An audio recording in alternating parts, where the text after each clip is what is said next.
Биздин каналга подписаться болуп, видеого лайк басып, акыркы жаңылыктар менен кабардар болуп туруңуз. 20 майда Оренбург-Бишкек маршруту боюнча чартерде каттам уюштуруу маселесин иштеп чыкты. Камчыбек Ташиев, ири коррупционерлерди катуу жазалашыбыз керек. Кытайлык кыргыз кызы Балбан Ташайнарга акчалай жардам берди. Кубатбек Боронов нарында абал курч. Тажикстанда коронавирустан каза болгондордун саны боюнча Борбор Азияда алдыга чыкты. Чыр чыккан обсервациядагылардын көбү үй карантинине чыгарат. Ушул жана башка жаңылыктар биздин каналга жазылып, ой пикириңиздер менен бөлүшүңүздөр. Ири коррупционерлерди жазалаш керек. Бул тууралуу саясатчы Камчыбек Ташиев жергиликтүү телеканалдардын бирине майк берип жатып билдирди. Саясатчынын айтымында мамлекеттен алган, элдин журттун акчасын жеген, мамлекеттин мал-мүлкүн талаган ири коррупционерлерди мыйзам чегинде жазалаш керек, деген Камчыбек Ташиев. 12 миллион сом пенсиясынан баш тартып элине тартуулаган кыргызстандык академик. Кыргыздын айыл чарбасы боюнча көрүнүктүү илимпоздорунун бири селекционер академик, таланттуу обончу Жамин Акималиев өткөн кылымдын 90-жылдарында кадимки легендарлуу парламенттин депутаты болгон. Ошондо пенсиясына 45 000 сомдон чектелген экен. Караламан калкынын катуу кыйналып жатканын эң сонун билген академик ушундай учурда мен муну уялбай кантип алам. Андан көрө ушул 45 000 сом элдин керегине жарасын деп пенсиясынан баш тартканы. Андан бери чейрек кылымдын ичинде ошол албай калган пенсиясы 12 миллион сом болгон экен. Бул туурасында Facebook баракчасына илимпоз академикти билген жакын тааныштары жазып чыгышты. Азыр пейилим ток, уятым кыйнабайт дептир. Кыргыздын патриоту Агадил академик агабыз. Ылайым өмүрүңүз узун, саламаттыгыңыз чың болсун. Булак абал кеже. Кыргыз эстрада ырчысы Айгерим Расул кызы Instagram баракчасына катталуучулар менен суроо жооп кылган. Арасында бирөө жардамга канча акчаңыз кетти деген суроо берген. Ал эми ырчы айым буга төмөндөгүдөй жооп берген. Жакшы эле акча кетти. Карапайым элдин кыйналганын көрүп жүрөгүм ооруп, үйдө чыдар отура алган жокмун. Колумдан келип турганда жардам бергенге эмне жетсин. Кудайга шүгүр. Аллахым мага ырыскыны берекени берип жатат. Аны башкалар менен бөлүшүүнү дагы билиш керек. 20 майда Оренбург-Бишкек маршруту боюнча чартерди каттамды аткаруунун уюштуруу маселесин иштеп чыкты. Бул авиакаттам Кыргыз Республикасынын президентинин жана өкмөтүнүн тапшырмасын аткарууда жетишилген эки өлкөнүн жарандарын өз ара колдоо жөнүндө Россия жана Кыргызстандын тышкы саясаттык сүйлөшүүлөрүнүн негизинде ишке ашты. Бул авиакаттамга отургузуу учурунда кош бойлуу аялдарга, улгайган адамдарга, жаш балдары бар ата-энелерге жана Россиянын медициналык мекемелеринде дарылануудан өткөндөргө артыкчылык берилет. Кыргызстанга келгенден кийин бардык жарандар обсервацияга жайгаштырылат. Чет мамлекеттерде, анын ичинде Россияда жүргөн Кыргызстандын жарандарын кайтаруу боюнча иштер туруктуу негизде улантылат. 24 май жекшемби күнү Орозо айт майрамы деп белгиленди. Бул тууралуу муфтияттан билдиришти. Исламда Рамазан айын башталуусу жана аяктоосу айдын жаңырышына карап аныкталат. Рамазан айы кээде 30 же 29 күн болот. Орто Азия мусулмандары үчүн 2020 жылдын 24 май жекшемби күнү Орозо айт майрамы деп белгиленди, деп билдирди мекеме өкүлү.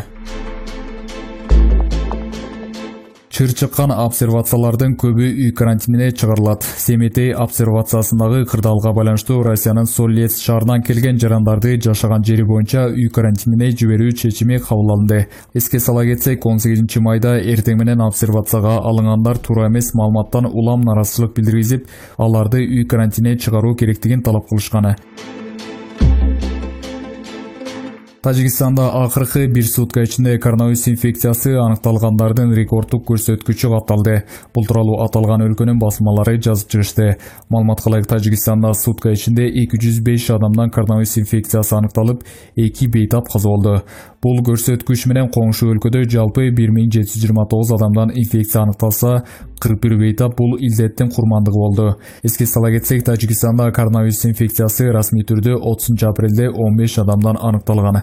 Алардын ичинен 10 адам Согди облусунун тургундары болсо, 5 адам Борбор шаар дүйшөмүнүн жашоочулары.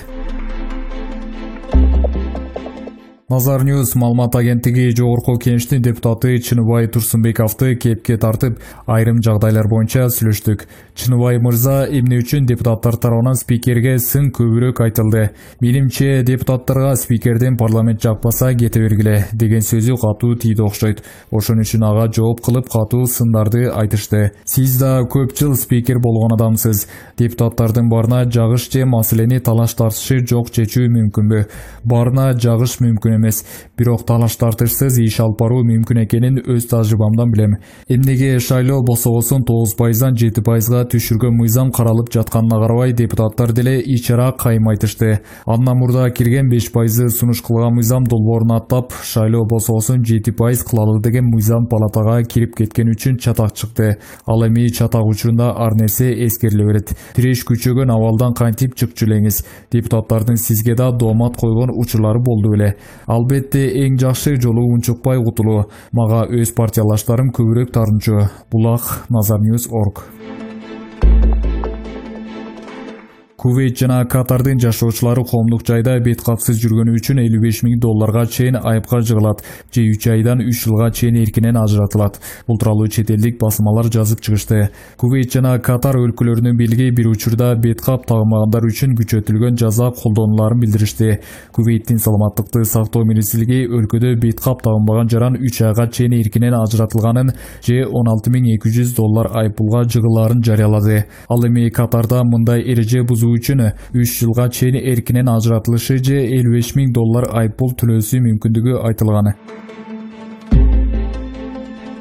Кыргыз Республикасынын премьер-министри Мухаммедкалый Абылгазиев обсервациялык жайларга убактылуу жайгаштырылган жарандарга кайрылды. Бул баарынан биринчи Россия Федерациясына жүргөн биздин жарандарга тийиштүү. Мекендештерди этап менен алып келүүнү уюштуруу менен катар эле алар үчүн обсервациялык жайлар оңдолуп жана бардык зарыл шарттар түзүлүп даярдалган. Жакшы шарттар түзүлгөн. Инфекциянын жугушун алдын алуу боюнча бардык санитардык эпидемиологиялык талаптар сакталган 2 кишилик бөлмөлөр уюштурулган.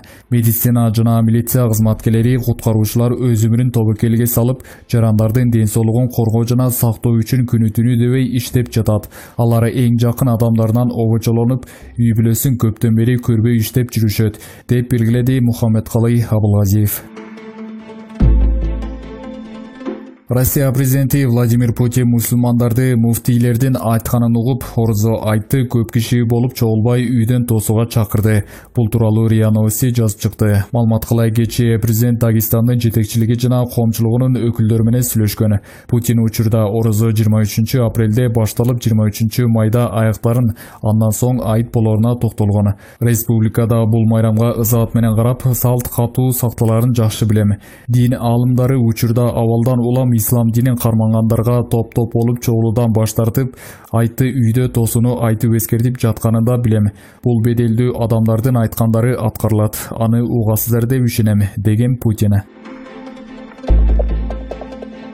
Куудул ырчы Гүлжайна Атаканова Lexus 570 менен ооруп жатканын жана алып берчү эркекти издеп жатканын айтат.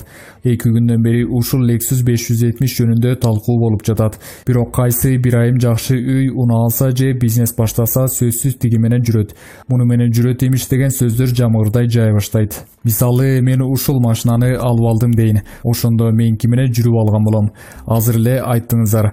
Ошол ким экенин ойлонуп көрөйүн. Ушул машинаны алып бере ала турган эркек барбы? Бирок азыркы учурда машина менен ооруп жатам. Ким алып бере алат айткыла ачыгын. Баса баасы $110,000 экен. Туху жетип алып бере тургандар бар бекен. Сейит Атамбаев серке болуп секирип атасынча балп этти. Бүгүн 18 майда Алмазбек Атамбаевдин уулу Сейит Атамбаев өзүнүн социалдык тармагындагы баракчасына биз 300дөн ашуун тарапташтар менен бирге 1 райондук сотунун имаратынын алдында кой таш окуялары жана башка жалган иштер боюнча саясий туткундарды колдоо үчүн өткөрүлгөн акцияга катыштык. Катышуучулар акцияда Асылбек Жээнбековду, Раймат Раймовду жана Сооронбай Жээнбековду тез арада камакка алууга үндөштү, деп жазып чыкты. Сейит Мырза жакында эле колунда жокторго жардам берип жатат деген жаңылык чыкты эле. Кыргызда алма сабагынан алыс түшпөйт деген кеп бар. Сейит Атамбаевдин бул кылыгы туурабы деген суроо жаралат. Кызыгы Койташ окуясына Асылбек Жээнбеков менен Райымбек Матраимовдун кандай тиешеси бар? Же атасына окшоп Сейит Атамбаев серке болуп секирип атасынча балп эттиби? Койташтагы окуядан бир адам каза таап, экинчиси ден соолугунан түбөлүк ажырап жатса, Сейит Мырзанын күндүзү чырак көтөрүп алып чындык издегени туурабы? Тажикстан коронавирустан каза болгондордун саны боюнча Борбор Азиядагы алдыңкы өлкө болду. Тажикстанда коронавирус жуктургандардын саны 1524кө жетсе, каза болгондор 39га жетти. Тажикстандын саламаттык сактоо министрлигинен билдиргендей, оорудан айыккандардын саны 490 бейтап, 4196 адам ооруканада жатат. Биринчи вице-премьер-министр Кубатбек Боронов бүгүн президент менен болгон жолугушууда республика боюнча туруктуу коркунучтуу эпидемиологиялык кырдаал деле сакталып жатканын баса белгиледи. Анын айтуусуна караганда, нарында абал курч. Кубатбек Боронов ошондой эле көпчүлүк региондорго жуктуруп алгандар жана алар менен байланышта болгондорду аныктоо боюнча иштер жыйынтыкталганын маалымдады. Бүгүнкү күндө чет өлкөлөрдөн келип жаткан жарандардын арасынан жуктуруп алган жаңы фактылардын саны көп катталууда. Дээрлик күн сайын чет жактан жүк ташыган чоң жүк ташуучу, унаа айдоочуларынын жана чет өлкөлөрдөн келген мекендештердин арасынан коронавирус инфекциясы жаңы учурлары аныкталууда. Кыргызстанда окуп жана иштеген кытайлык кыргыз кызы Таш Шайнар Хаймана аты менен таанымал болгон Балбан Нурлан Алишеровго акчалай жардам берди. Бул тууралуу тамада жана актер Эрнест Бөрүбаев билдирди. Эске сала кетсек, Нурлан Алишеров азыркы тапта кант диабетине чалдыгып жардамга муктаж.